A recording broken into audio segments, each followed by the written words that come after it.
Hello, ഞങ്ങൾ ഇന്ന് കരോളിന് പോവുകയാണ്. വെറും കരോളല്ല, ഞങ്ങളുടെ നാട്ടിലുള്ള എല്ലാവരും ഉണ്ട്. അതായത് ഞങ്ങളുടെ ഇടവകയിലുള്ള എല്ലാവരും.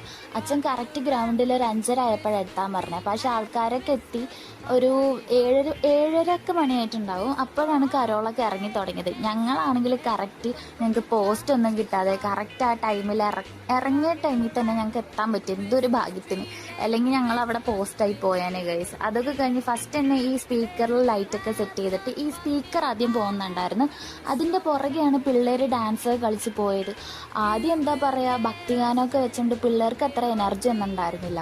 അതൊക്കെ കഴിഞ്ഞ് പള്ളി എത്താറായപ്പോഴത്തേനും പിള്ളേർക്കൊക്കെ നല്ല എനർജി. എന്താണെന്ന് വെച്ചാൽ അച്ഛൻ പാട്ടൊക്കെ മാറ്റിക്കോളാൻ പറഞ്ഞു. പിന്നെ അങ്ങോട്ട് സിനിമാ പാട്ടൊക്കെ ആയിരുന്നു.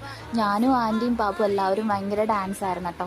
പള്ളിയുടെ ഉള്ളിൽ കയറി കഴിഞ്ഞപ്പോഴാണെങ്കിൽ ഇതേ അവിടെ നിന്ന് ഡാൻസും പാട്ടൊക്കെ ആയിട്ട് എല്ലാവരും ഭയങ്കരമായിട്ട് എൻജോയ് ചെയ്യുന്നുണ്ടായിരുന്നേ. അതൊക്കെ കഴിഞ്ഞപ്പോഴാണെങ്കിൽ ബാൻഡ് സെറ്റിൻ്റെ ആൾക്കാർ വന്നിട്ട് അവരുടെ കൊട്ട് വേറെ. അപ്പോൾ വേറെ ടീംസ് അവിടെ നിന്നിട്ട് ഡാൻസൊക്കെ കളിക്കുന്നുണ്ടായിരുന്നു. ഞങ്ങളിതൊക്കെ കഴിഞ്ഞ് ടയേർഡായിട്ടുണ്ടായിരുന്നു. പരിപാടി കഴിയാൻ നോക്കി നിന്നില്ല. അപ്പോഴേക്കും ഇറങ്ങി. പാപ്പു ആകെ ടയേർഡായിട്ടുണ്ടായിരുന്നു. അപ്പോഴേക്കും അങ്കിള് വന്നിട്ട് ഐസ്ക്രീമൊക്കെ വാങ്ങിച്ചു തന്നിട്ടുണ്ടായിരുന്നു. ഐസ്ക്രീമൊക്കെ കഴിച്ച് ഞങ്ങൾ വീട്ടിലോട്ട് പോകുന്ന വഴിയാണ് കേട്ടോ അതെ ഈ കാറ് കാണുന്നത്. ഈ കാറാണെങ്കിൽ ഞാനാകെ റീൽസിലൊക്കെ മാത്രമേ ഇങ്ങനത്തെ കണ്ടിട്ടുള്ളൂ. അങ്ങനെ ഈ കാറൊക്കെ കണ്ട് ഞങ്ങൾ തിരിച്ച് വീട്ടിൽ പോയി ഗൈസ്. അടിപൊളി കരോളായിരുന്നു. അപ്പോൾ ഇത്രയേ ഉള്ളൂ. ബായ്.